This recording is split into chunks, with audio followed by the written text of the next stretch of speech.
Yo, what's up? Camille here. It's been a while, huh? Yeah, it's been a while. I mean, there wasn't really much to post content about. We all know the game was like on rest mode for like the past couple of weeks. And to be honest, I wasn't even really playing the game at that period. So yeah, obviously I'm not gonna be posting any videos. But right now the game is back. I'm back. Everyone's back, hopefully. So yeah, in this video we're gonna be reviewing the new bow, the Aqua Simulacra. We're gonna be explaining the passive, see if it's good, if it's worth wishing for, and stuff like that. Without further ado, please don't forget to leave a like, subscribe to the channel, and let's begin.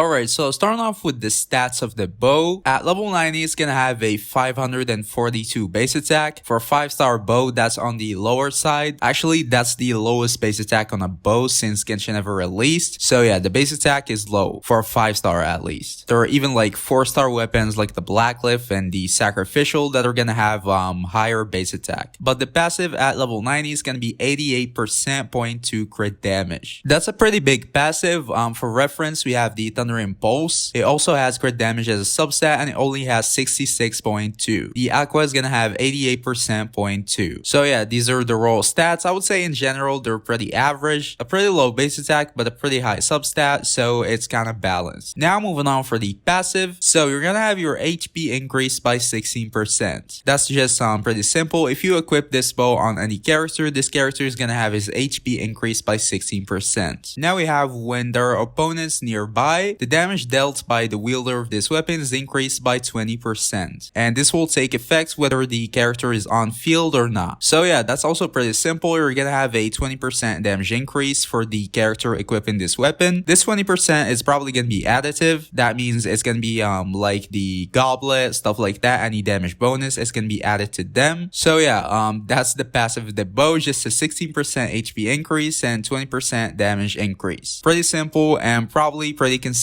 Now this also might depend on what do they mean by when there are opponents nearby. I'm not really sure what does nearby mean. It can really depend from like weapon to weapon, character to character, but it's probably like a good range, so it can be easily managed and you're gonna always have the passive. For the refinements of this weapon, the HP is gonna be increased by 4% for each refinement and the damage bonus is gonna be increased by 5%. So at refinement 2 you're gonna have 20% HP, 25% damage bonus. Refinement 3, 24% HP, then 30% damage bonus, and so on. Alright, so now moving on to characters. We're gonna look at the bow characters we have on the game right now, and we're gonna see if this weapon works on them, if it's gonna be good, best in slot, and stuff like that. Alright, so first of all, let's get this out of the way. Yelan, she's definitely gonna be the best user for this weapon. It's definitely gonna be her best in slot. It's her signature weapon, so yeah, the Aqua is gonna be pretty good on Yelan. Now, I'm not really sure how better it's gonna be than other 5-star bows. Probably not really by like a long shot, not by much, but yeah, it's definitely going to be the best one. Now moving on to Aloy, the HP increase is not really going to matter, but you're going to have crit damage as a substat, which is pretty good on Aloy, and you're also going to have your damage increase by 20%, which is pretty good. So yeah, it's going to work pretty fine on Aloy. I'm not really sure if it's the best in slot, but it's going to work pretty fine. We've got Amber, again, same thing with Aloy. You're going to take advantage out of the crit damage and the damage bonus, so it's a pretty good DPS weapon, and you're also going to take a little bit of advantage out of the HP bonus, because Amber's Bunny is gonna scale off of HP, so yeah, that's gonna be a plus. Diona, you probably don't want to use this weapon on Diona. I mean, you have the HP bonus, but that's about it. It's a DPS weapon. Diona is not a DPS, so you don't want to use it on Diona. Fischl, this weapon is gonna work on Fischl too, since it can be used even if the character is not on the field. So yeah, you have crit damage, damage bonus, base attack, everything's gonna be usable on Fischl. Again, probably not best in slot, but it's gonna be usable. We have Ganyu. This weapon is gonna be usable on Ganyu too. You have the crit damage substat, which is pretty good on Ganyu. Again, the HP increase isn't really going to be that valuable, but you also have the damage bonus, which is pretty good. Definitely not going to be the best in slot for Ganyu or anything close, but again, it's going to be pretty usable on Ganyu. We have Goru. This weapon is not really going to work on him. It's not really the type of weapon for him at all, so yeah. We have Sara. If you're